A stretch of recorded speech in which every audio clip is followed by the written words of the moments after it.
ऐश्वर्या एक और प्रश्न में लिखती हैं, What am I seeking?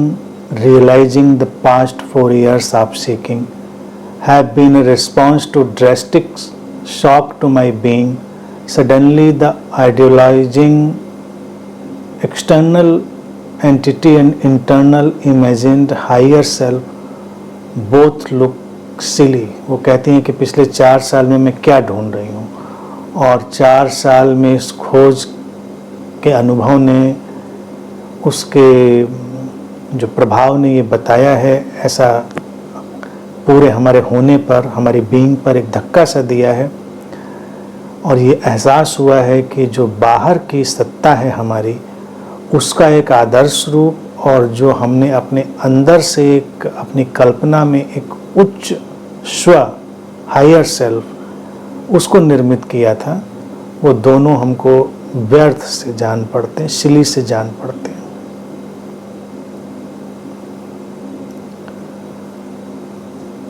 तो अच्छा है ना ऐश्वर्या कि अगर दोनों चीजें सिली सी जान पड़ती हैं, व्यर्थ सी जान पड़ती हैं, तो बेहतर है। एक्सटर्नल एंटिटी, उसका आइडियलाइजेशन, वो भी उतना ही व्यर्थ है जितना अपनी कल्पना में किसी उच्च स्व को निर्मित करना। जैसे कभी मजेदार चीज है, उसको देखें, एक सीकर निकलता है और वो कहता है कि मुझे वो परम सत्य चाहिए।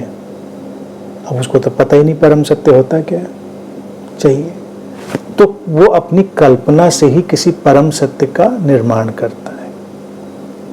उसकी जो लिखा है ना, इमेजिन्ड हायर सेल्फ, तो उसका इमेजिन्ड होता है। कोई कहता है मुझे इनलाइटनमेंट चाहिए, हाँ बिल्कुल ले लीजिए, लेकिन आप क्या लेंगे? इनलाइटनमेंट के बारे में जो परिकल्पना उस साधक ने, उस सीकर ने बनाई होगी, वही तो, और वो सिली है। हम किसी चीज की ऐसे परिकल्पना कैसे बना सकते? जैसे हम कहें कि मुझे अनन्यतम प्रेम चाहिए, अब प्रेम की तरफ हम गए नहीं, प्रेम का कोई स्वाद लिया नहीं। अनन्यतम क्या होता है? कितनी भी हम व्याख्या कर दें, प्रवचन दे दें, अनन्यतम क्या हो जाएगा? फिर एक्सटर्नल जो बात लिखी है वो भी एक महत्वपूर्ण। एक्सटर्नल हम बहुत सारी चीजें पैदा करते हैं। एक्सटर्नल हम पूरा बाहरी पूरा जगत पैदा कर लेते हैं।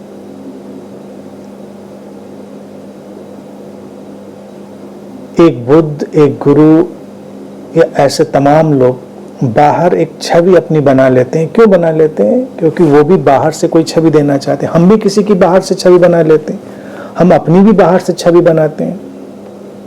जैसे कि आध्यात्मिक व्यक्ति हो तो वो कुछ आध्यात्मिक वेशभूषा, रंग रूप,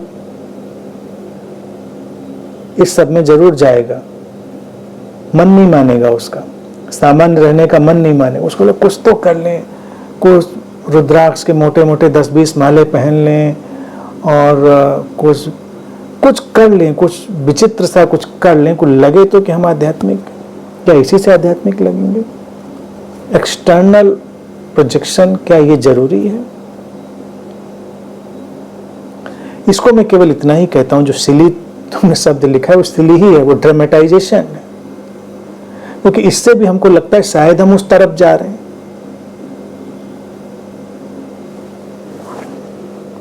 जैसे क्या होता है, अगर गौर से देखिए, जैसे कोई शिव भक्त है तो शिव की तरह होने की कोशिश करने लगता है। कोई बुद्ध का भक्त है तो बुद्ध की तरह, या बुद्ध के भिक्षुओं की तरह सिर विर मुंडा के चीवर डाल के घूमने लगता है। या किसी गुरु का भक्त है तो या तो वो गुरु के रूप में ढलने की कोशिश करने लगता है, या वो गुरु ने जैसा उनको रास्ता बताया उस पर चलने की कोशिश करने लगता है।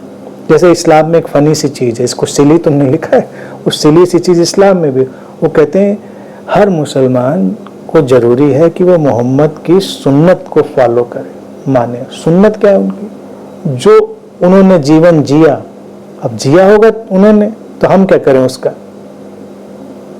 लेकिन नहीं, जो उन्होंने जिया था उसको हमको जीना है, वैसे ही जीना है। अब उन्होंने अगर ऐसी दाढ़ी रखी थी तो हमको ऐसी दाढ़ी रखनी है, या फिर किसी ने बता दिया कैसी रखनी चाहिए तो हमने वैसे रखी, हमको ऐसा पैजामा पहनना चाहिए, ऐसे कपड़ा पहनना चाहिए, ये करना चाहिए, वो करना चाहिए। हम काहे को करेंगे? हम क्या इससे कोई अध्यात्म धर्म का कोई लेना देना है? लेकिन ये वहां पर क्या हुआ, जिन लोगों ने वो क्रिएट किया होगा सिस्टम, वो इतने क्लेवर होंगे कि उनको ये बात पता होगी कि इंसान ये करता है, तो उन्हें करा दो। जब करता ही है, एक्सटर्नल आइडेंटिटी को, एंटिटी को वो आइडलाइज करता है, तो एक सुन्नत फॉलो करो। तो यूं देखा जाए हर शिष्य सुन्नत फॉलो कर रहा होता है। अगर शिष्यों को देखो, वो अपने गुरुओं के पाउच फॉर्म लग रहे होते हैं। जैसे गुरु एक बड़ा मेन पैक, और शिष्यों को देखिए तो उसके छोटे छोटे पाउच। तो बहुत सारा आध्यात्मिक सिनेरियो बिल्कुल पाउच कल्चर है। वैसे ही बाल रखना, वैसे ही उठना बैठना, वैसे ही कपड़े, वही वेशभूषा, वही सब चीज। What is this? जो तुमने एक वर्ड लिखा, इट लुक्स सिली, बस दैट्स ऑल। B normal.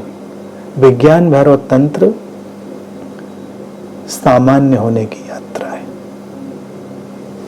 कहीं आराम से बैठे हैं दो प्रेमी प्रेयसी, यानी देवी और शिव, और पूछते हैं कि भाई क्या है जीवन, मैं क्या खोज रही हूं? तुमने लिखा तो वही, ये विस्मयकारी विश्व क्या है, ये जीवन क्या है जिसको हम जी रहे हैं?